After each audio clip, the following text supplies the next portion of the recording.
If you have ever dreamed of retiring overseas, we have been doing it for years and we have some idea for you. My name is Dan. I'm with Vagabond Awake YouTube channel. I left the United States 18 years ago and I've been to 73 countries. My name is Chang and I'm from Malaysia and I've been to 48 countries. I've been traveling with Dan for 8 years.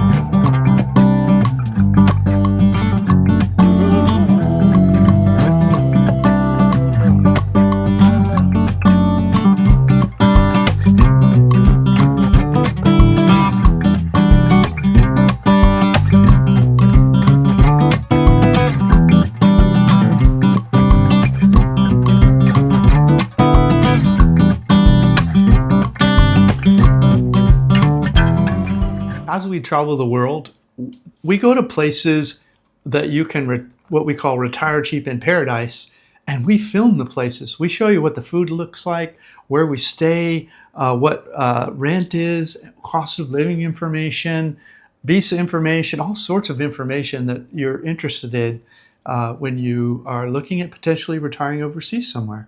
Yeah. And it's all feet on the ground. We're not doing research on the computer and just talking to you. If you see our other videos, you'll see us in these places. Yeah. So why do people retire overseas? There's many reasons. Many people are just interested in the world. Mm-hmm. Other people have a smaller retirement than they thought they would have. Yeah. And so they're looking at ways to save money. Mm-hmm. And some of the people that we meet as we travel the world, they talk about breaking out of the box of their life. They sort of feel like they've lived in this box their whole life, and now they want to travel the world and experience new things.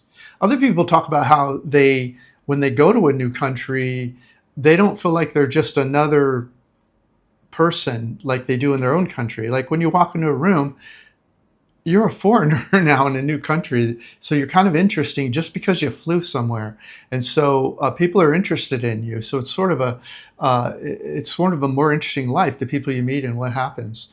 And the other thing is, it's kind of a cultural adventure. You're finding about new foods, new places, and it's just a fascinating way to live. So. And sometimes I even think of myself as a character in a novel that I write every day when I wake up in the morning. Rather than just living a normal life, I'm living this life, overseas. And so there's a lot of reasons people retire overseas. I think one of the things is the main thing is that they want to straight that the retirement pension. If they retire overseas, they have they can spend more money on eating out, a better accommodation, or have the helper to come to clean their house every week that they normally would not have in their own country. Yeah. So all these things happen. It feels like they're living like a king. Yeah. In their small pensions. Yeah. So if you move to a low-cost country, you have all these choices in your life that you may not have in your home country.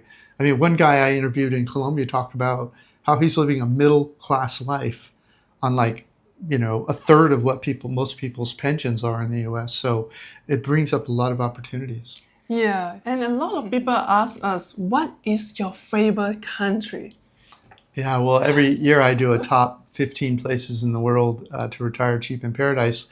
But that would take a whole video. So some of our favorite countries, Southeast Asia, we really love Vietnam. We love Thailand. We love the Philippines. In Central America, we really love Antigua. Yes. Or Guatemala. In South America, we really liked Ecuador, Peru. And this next summer, we're going to be going to check out more of South America. But in Europe, we really loved Albania. Albania, yeah. Albania have really good foods for me to try, even the local food and Italian food. Yeah. It's just amazing. And also, I love Greece as well. Yeah, Greece. Yeah. Italy. Yeah. Croatia. Yeah. Estonia. There's just a lot of great places around the world. Some are more expensive than the others, so it just depends on your budget. That's partly what we do is about, is showing you how your budget relates to where you're deciding to stay. Yeah, and you forget one country to mention in Southeast Asia. Where? Malaysia. Chung's from Malaysia, so she's teasing me, obviously, but we both love Malaysia. Malaysia is an amazing place, so don't forget Malaysia when you're in Southeast Asia, or Chung will get mad at you. No, but Malaysia, it will be slightly expensive, than the other country. I don't know. I think Malaysia competes with Thailand for sure. Oh, yes. I think Malaysia, I mean, you can, if you live like a local, you can live in Malaysia for 1,000, 1,200, 1,500. Yes. If you're living like a typical expat, maybe 2,500. I don't know, 2,000. Yeah. So also it depends on your lifestyle and where you stay and where you eat. So definitely you need to do your exploratory visit. Yes, absolutely. Speaking of the cost of living, what is the example we can share with them? Yeah. So in our reports, we talk about a low cost of living, which are people that are adaptable to the local culture. Yes. And then we talk about expat bubble cost of living, or middle range cost of living, which is a little more. And right now in Southeast Asia, depending on which country, there are people we've interviewed on our channel that are below 1,000 for someone who's willing to live like a local. And it's actually pretty nice living like a local. Cost of living is going to vary. Like in Vietnam, we meet expats all the time that are 1,100, 1,200, no problem. We also meet ones that are like 800, and some people need 2,000, 2,500. So there's really no set amount. If like, what does it cost to live there? Well, that really depends on you. It depends whether you want to live in an expat bubble. That can cost 2 to 4 times as much as a local, even 5, 6 times as much.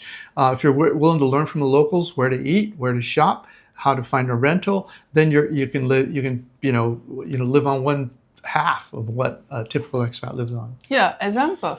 I can give an example of the rent. It's a rent if you find apartments in the a tourist area, a walkable area. Yeah. Slightly more near to a beach.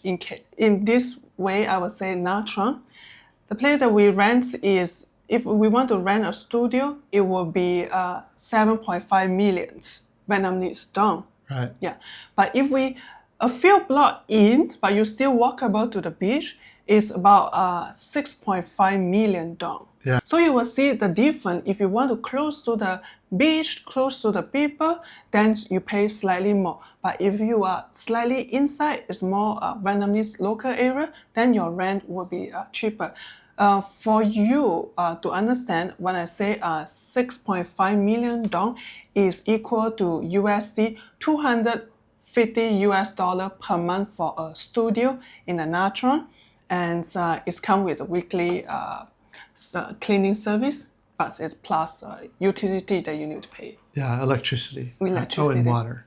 Yeah. And it's similar around Southeast Asia. Some places are a little more. Some larger towns are generally more, but not always. Like Bangkok is a town, if you're willing to shop around a little bit and not just be so hung up on being in a high rise, hanging around with other expats, you can get nice places there for $300-400 a month. So you need to do a research before you are renting a place, And we will talk about that in the next few point that you will know. Slowly we will talk about it. And also, you can download the free ebook from Dan in the vagabondbuddha.com, How to Prepare for Overseas Retirement. Yeah. I will share the link in the first comments. Below the video? Below the video. Okay, great. Yeah. So you will find the comment and find the link. Yeah, read that book. It'll be very helpful. One of the things I love about living overseas, I'm from the USA. And the USA has some of the most expensive healthcare in the world, and it's not necessarily better in my experience, because it's you don't get as much information. I love information about my health. Like for example, I just had a screening done on my heart and my carotid arteries, and I found out I have 0 plaque. I'm 64 years old. That's kind of a big deal. Most people my age are walking around wondering how much plaque they have in their arteries, and for $174, what a relief. And also that you can go there without appointment, or you go there with appointments. Yeah. And they will direct scan you, right? Yeah, it's like the day I met the cardiologist, he had the scans done, and he would have met me that afternoon to talk about the results, but he was in surgery, so I had to come back the next day. In the US, I often had to wait 2 to 4 weeks even to get in to see the general practitioner.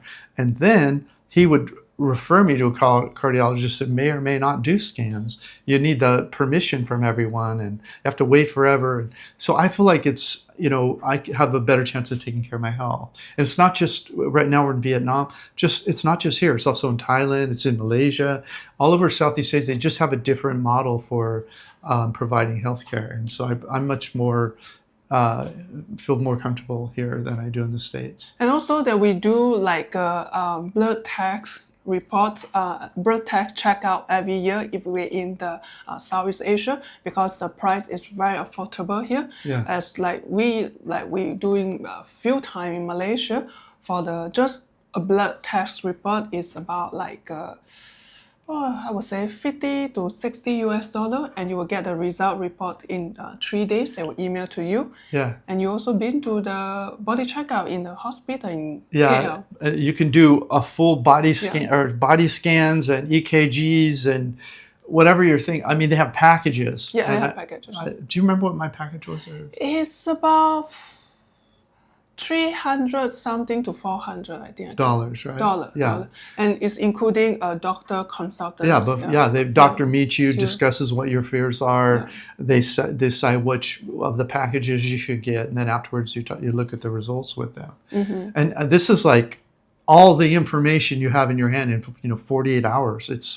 It's not sitting around worrying, which makes a big difference for your confidence. And also the doctor that we met in Vietnam, they also speak English, that we understand, or they will have a translator over there.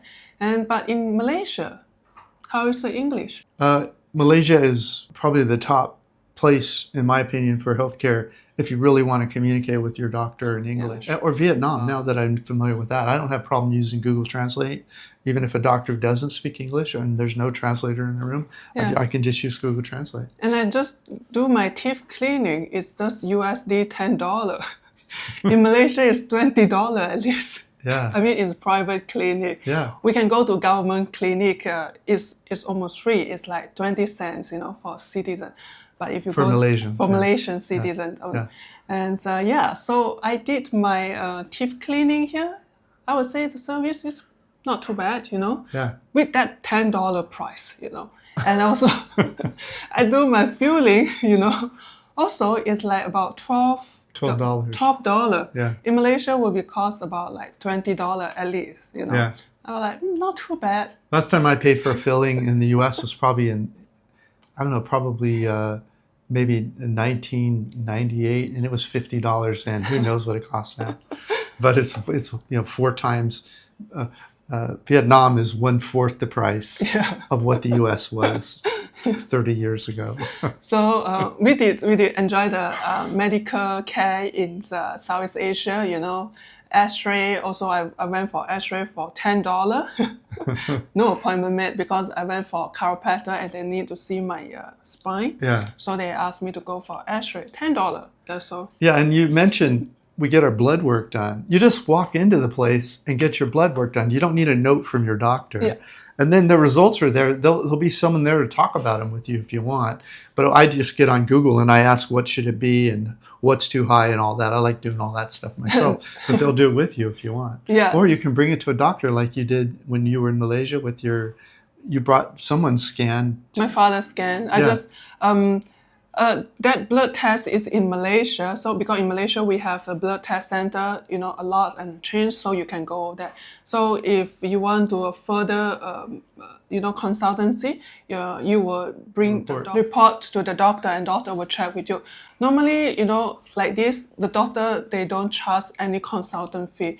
They will just read for you and they say that's okay, it's no problem or something, and then that's all. And then when you go to counter, you want to pay the payment, they say, oh, it's nothing. No. Sometimes they are saying no fee because I go there also for my other purpose, like meet them for my other purpose. Yeah. So in the same time, I also bring the report to them. Yeah, so during your consultation for your own personal thing, you just showed them your dad's report, and they read it and didn't charge. I just wanted to clarify that. So you guys, she didn't just walk in there and get free service. She was paying for something. So there's a lot of things you will learn slowly by the aspect also. So we will talk about that in the next point. So Okay. check it. Many retirement age people, when they in the comments below one of my videos, will ask things like, but is it safe, I would say, I grew up in the U.S. Until I was 46 years old, and I've had a gun held on me before in the U.S. I'm not sure I've ever seen a gun here. Maybe, probably. You see cops once in a while carrying them around, but guns I've never been threatened in that way. In fact, I don't think anyone's ever raised their voice at me in Southeast Asia. That's incredible to say. Yeah. But it's just a different world here. People are more peaceful. They resolve their problems. You hear shouting matches once in a while, but not that often, really. Yeah. And the machismo isn't the thing here. You looking at me, that kind of stuff that young men in Europe and the U.S. might do. You don't really see that much in Southeast Asia. Yeah, that is really true. Yeah. It's just not, you don't have to prove that you can beat people up around you, even if and not everyone's that way. I know America's a great place, Europe's a great place, but you don't have to deal with that. And I've never had any confrontation of any kind, never been approached in a negative way in Southeast Asia. Yeah, and so what about when you travel solo, when you're without me? I don't really see a difference, other than people enjoy looking at you when we walk by, but then I should share that about when I'm traveling solo, that before I met them, also I'm traveling by myself. Yeah. I love traveling. So I don't feel threatened when I travel in Southeast Asia for sure. Yeah. Like in Vietnam, in the Philippines, in Thailand. Yeah. I can be there by myself. In fact, I live in Philippines alone for a month. In the town is called 𝒕𝒍𝒂𝒃. Yeah. So that is a place with a lot of aspects. And also Vietnam is very safe for me to walk, And, Yeah. And we meet female expats around Vietnam from time to time, and they say we walk around at night or whatever. It's not really an issue. Okay. Yeah. The next one is a quite important one. Yeah, I would say so. I think some people, we meet them once in a while. We hear stories about it. Well, they'll just watch a lot of videos on YouTube and just decide where they're going to move, and they'll just pack they'll sell some stuff, pack stuff up, put it in storage, and they'll move to one place, sight unseen. And it works out for some people. But I think a better way to do it is to do what I call an exploratory visit, where you pick 3 or 4 places in the same region of the world, and you go see each of those places, maybe spend a month in each or a week or 2 in each, and find out which one feels right to you. Yeah. And while you're there, you have to see what is it I'm going to rent for $300 or $600 or whatever your budget is. What restaurants am I going to eat in for $1 or $2, or am I going to eat the $6, $8 or $10 meals? How am I going to entertain myself? What does beer cost? Does it cost money to go see live? Go look at what your life costs in these places while you're there for a week or 2, and see how it feels. I think that's really how you have a better chance of a win when you first move overseas, is through personal experience, feet on the ground. Yeah. So you picked the reason that you region want of the country. Yeah. Can you give some example? We've been talking about South. Now I've been all over the world practically, not everywhere. 73 countries is certainly not everywhere. There's 200 countries or whatever. But I focus on places where you can live on, say, under $2,000 a month if you're smart with money. And in all, that's the Latin America, starting from Mexico, the Caribbean, all the way down to South America, Eastern Europe. You can live for that kind of budget. Starting from Estonia, all the way down to Turkey, and then in Southeast Asia, and for those countries, I don't know, whatever it is, maybe 40 or 50 countries. So again, back to Southeast Asia. If you pick a region that sort of whets your appetite of interest, and you go to that region, while you're there, it might cost you $1,500, $1,000. I usually pay $1,000 or less round trip round trip, I'm usually buying one way, which will cost you $700-800. Yeah. I'll come here and stay a year or two.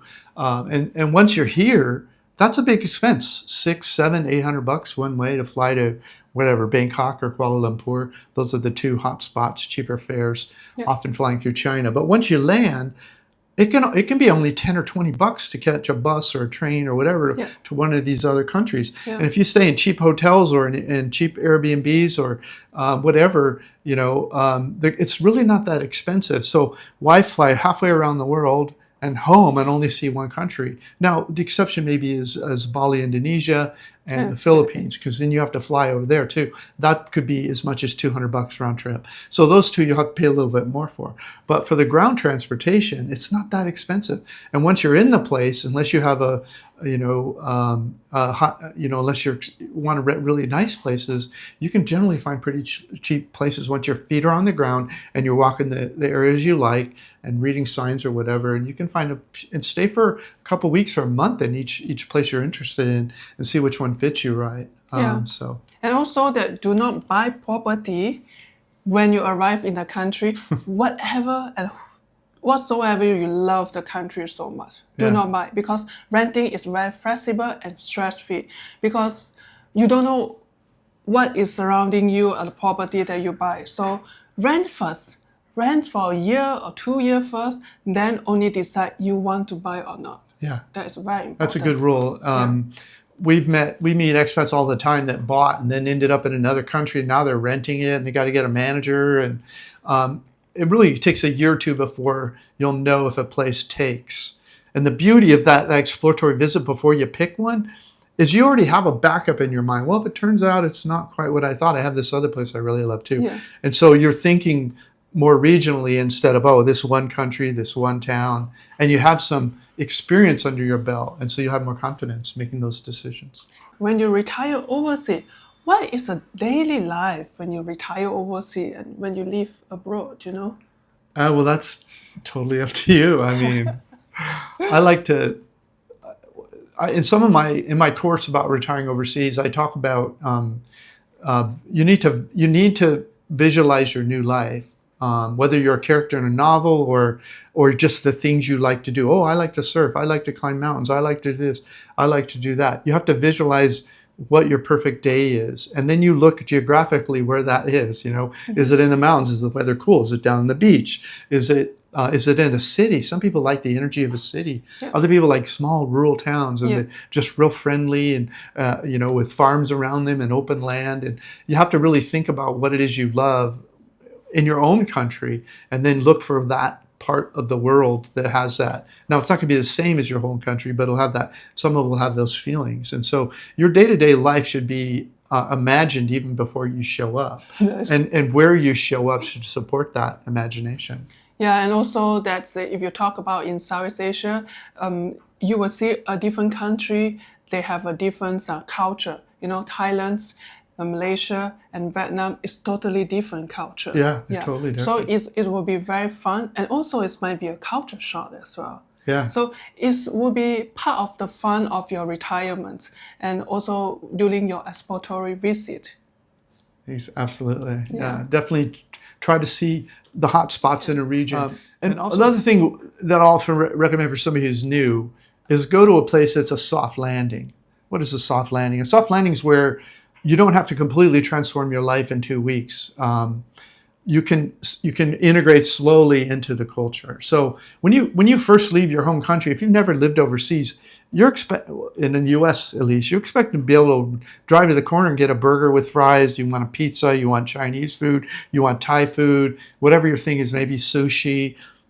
If you're first moving overseas, there's some comfort in that stuff, and if you can move somewhere that has those kind of food choices, then while you're learning about the local foods, like here, we love Vietnamese foods, but we also once in a while will go eat expats. But new people, they might eat half of their meals in Western restaurants when they first move overseas and slowly learn about the Vietnamese food. So can you give an example about the country? Well, you mentioned 𝐕𝐄𝐍𝐶 in the Philippines. That has kind of a Western twist to it. Yeah. big cities generally do? Like it's easier in a big city to find There's a foods? 𝐕𝐄𝐍𝒂𝒃 in the Philippines. It's a 𝐕𝐄𝐍𝒂 is soft cool. landing. Soft landing, yeah. Yeah, if you're fans of Philippines, you want to see a beautiful ocean, beautiful water, waterfall, Yeah. and underwater world, then Philippines is a choice for you to Yeah. explore. Yeah, it's great for nature. And then here in Vietnam, I would say Da Nang is the best soft landing. There's there must be 50 really good Western restaurants here. And they have, compared with before, the last year when we visited, that they have more restaurants here and more international food choices. Yeah. Like we went for a steakhouse, Yeah. Yeah, it's the package. They had the steakhouse. I'm vegetarian, but she's able to eat steak, and I can eat pasta and a nice salad or whatever. So, and then you have like bikini bottom, like the. Let me tell them about the price first. Okay. So the decent beef steak is with the pasta. Is you can choose the pasta, and they have a salad, and then they have bread. And they also have one dessert. All of this is $20. Yeah. For both of us. And that's a 200-gram steak, which she says is delicious, and she knows good steak. So. Yeah, they have a decent steak, and they have a lot of steakhouse around in Da Nang. Yeah. So you will see that there's a soft landing for you. That if you arrive in other country, the foreign country, you want to have a comfort food. So that is a place to go. Yeah. So. What about the other? And that's $20 for 2 people. $20 for 2 people, yes. What about the other country? Well, I mean, somewhere like, for example, in Thailand, there's a lot of expats that live in Chiang Mai. Yeah. That's a soft landing. Bangkok's a soft landing. A bunch of expats. I would say 𝐁𝐎 also is a soft landing. And so Koh Samui. Yeah. I mean, so you have, and then I would say Phuket 10 years ago, but now it's overpriced. It's not. I don't recommend Phuket. And in Malaysia, you can go to KL and Penang. Oh, it's yeah, a soft landing. Yeah. And I can give more example, like what I feel and what I think about soft landing that you can go. Yeah. Like in Albania, you can go to the capital town. Tirana, yeah. Yeah. There's a soft landing. In Mexico, you have places like San Miguel or San Miguel de Allende, Mexico City, Puerto Morelos. Yes. I guess Playa del Carmen is, but it's kind of overpriced now. I wouldn't go there. And Tulum, same thing. It's way overpriced. Yeah, those are good examples. Yeah. And it just goes from there. Pretty much every city has its softest landing. Some are more softer than every country. I'm sorry. So that's soft landing. So tell them about some of the tools people used to find places to stay and eat and all that. We use Airbnb and Booking.com and Agoda to find our place to stay. We find a place like for 2 to 3 days, maximum a week, and then we will be searching the accommodation for us to stay for like a short term, like a month, 3 months. We will be searching while we on feet on the ground. Feet on the ground, yeah. Also, we will check on the Facebook market, our Facebook group. Join the SPAC in the Facebook group, so you will check with them. A lot of people will advertise about the accommodation where you can rent, and then connect with them. Go to check the house by yourself. Check the internet, check the water pressure, check the surrounding, and you can negotiate the price over that. Yeah, and just so you know, if the landlord's on the internet, it costs more. The real savings is when your feet are on the ground and you're reading a sign with a phone number. And even if you don't speak the language, you can text, you can go to Google Translate, put in the words you want, it'll come out in the local language, put that in the text, and the landlord will think you're local and give you the address or whatever, you go look at it. That's where you make a real deal. Online landlords often are not the best for long term. And using Google Translate is the best. You will be able to translate whatever you need to say. I would say it's 80% to 90% is accurate in the Google Translate. Yeah. And also the expat community in the Facebook, they are very helpful. So if you need help, you can check with them. Yeah. So any final thought then? Yeah, I would say I've been outside the U.S. now for 18 years. And I don't know, I feel like I'm living a second life. I would say expand your horizons, break out of the box, do uncomfortable things, say hello to random strangers, turn life into an adventure. You've lived however many years in your home country, and maybe that's right for you to stay there. I'm not saying everyone should do this, but if you feel like, you have so much gas left in the tank and you want a different experience, you want a more wide view of the world and the foods in the world and the people and culture, try living overseas. To me, it's turned life into a fascinating, it's going to be challenging. I mean, it's not easy all the time. Yeah. But I don't know, just seeing the world is like the best school I think you can get about life. And if you are new to this idea, we start with small first, visit first, do your research. And remember, there's no perfect place in the world. There is only one that you go check, go research, go visit. There's only one which can fit to your heart and your lifestyle. Then that is your perfect place to retire. Okay. If you find this video is helpful, give a like and subscribe, or sharing with someone who are looking for retiring overseas. And also, if you're curious how we met, so you can check the video out here. Thank you so much for watching, and we will see you in the next video. Bye bye. Bye.